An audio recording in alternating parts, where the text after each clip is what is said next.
Hey, I have my fifth and final game from the George O'Rourke Memorial.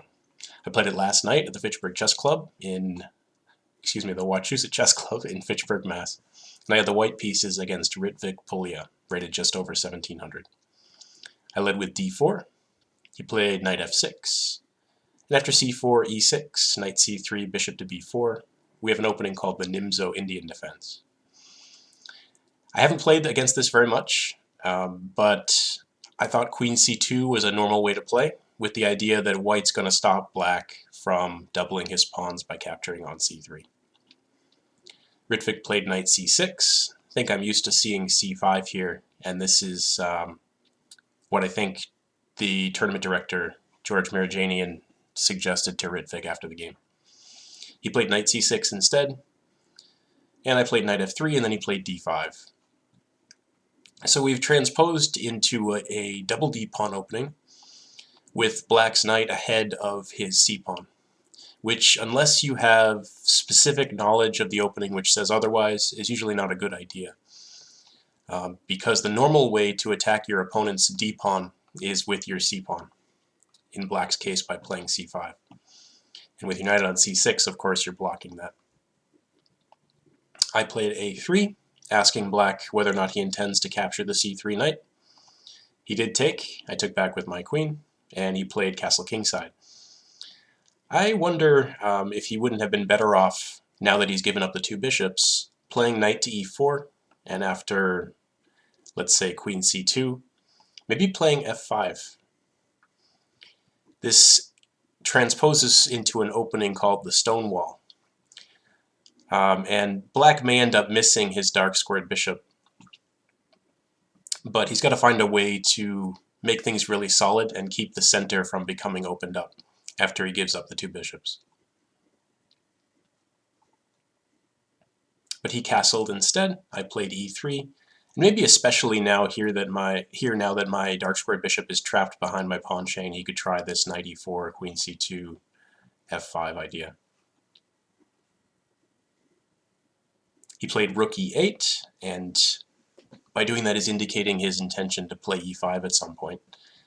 But that's going to be really hard to get in, because white is already attacking that square 3 times. So black's going to have to defend it another time. And after white's b4 and bishop b2, there will be yet another attacker on that square, and black's going to, well, I thought during the game, find himself unable to play that move. I played bishop to d3, developing my last kingside piece so I can get castled. Ritvik played a5, and I like this move. It's interesting. I think it has the idea to go to a4, so that white's queenside expansion, which continues with b4, can be met with a takes b3 en passant. So I played b3, intending to meet a4 with b4, and preparing bishop b2. He played queen d6. Again, it looks like he wants to play e5, and I played bishop to b2. And now you can sort of see the issues black is facing. White is hitting this square 4 times, and there isn't an easy, obvious way for black to add more support to that square. He could do it with this knight, but that would give up some of his support of his d5 pawn. And so I think, realizing at this point that he wanted to make sure to move his c-pawn out to c5 as a source of counterplay, Ritvik played knight b8. And I guess this is the only point in the game at which I had a meaningful decision to make. I could have played c5, which would have locked things down, but it would have prevented black from playing c5 himself. And once the queen moves away somewhere, I could have continued by, well, I guess castling and then expanding on the queen side. Content to leave black without counterplay because he can't play e5, while I expand on the queen side and try to win something over there. What I didn't like about this idea, though, is that the bishop on b2 remains a bad piece. I have the two bishops, so I'd like the center to open. And going back to, where are we? To this position. After I castled kingside and Ritvik played c5, if I can make this position open, it's not only beneficial to the bishops, it's beneficial because black's pieces are not very well developed. And my plan against c5 was to play d takes c5, which I did, and after queen takes c5, b4. I thought the queen would retreat here, maybe to the e7 square, and then I was going to rely on my control of d4 and e5 to stop pawn advances to those squares from black while I expanded on the queen side. I think I was going to play c5 here. And then, for example, after knight a6, maybe rook f to c1, and then b5, and white's taking all sorts of space.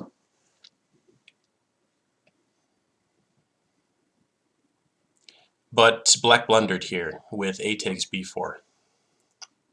It looks like a natural capture, opening up the black rook before moving the queen away, but the problem is after a takes b4 from white, the queen is under attack, and the rook is under attack, and the queen can't retreat to any square from which it defends the rook.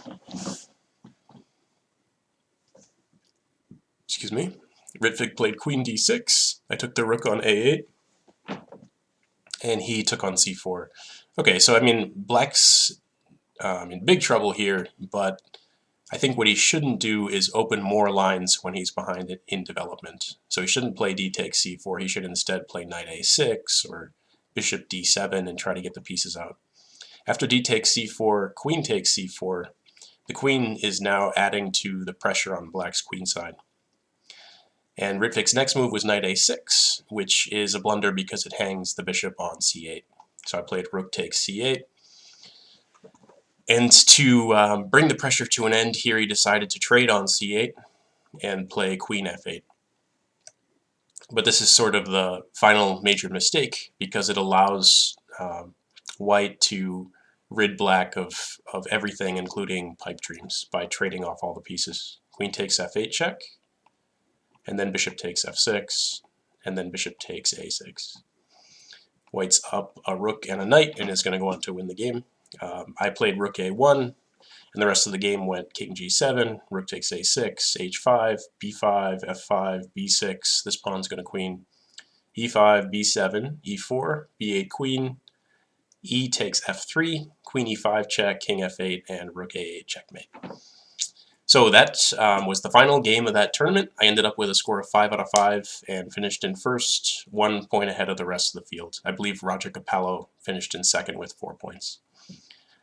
A new tournament will start next week on Wednesday at the Wachusett Chess Club, but I may decide to play in the Worcester Chess Club tonight and on Thursday nights for the rest of this month, just to get some more games in. So you may see some other videos from me. Thank you very much.